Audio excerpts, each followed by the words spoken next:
Choose the GRIDLOK model to suit your ceiling system requirements.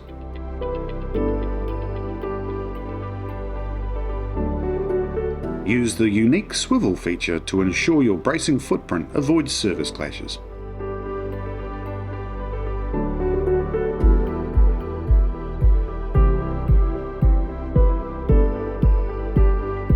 Step 3. Measure the distance to structure from the fly plate below the screw holes. Step 4. Cut your brace material to the length required using the chart provided.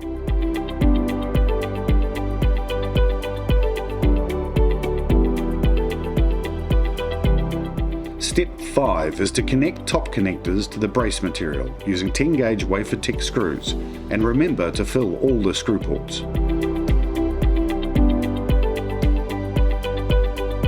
Now it's time to connect the bracing arms to the GRIDLOK fly plate using the same 10 gauge wafer tech screws. Finally, time to connect the GRIDLOK top connectors to structure over using approved anchors. Well done! Your GRIDLOK Seismic Ceiling brace is complete.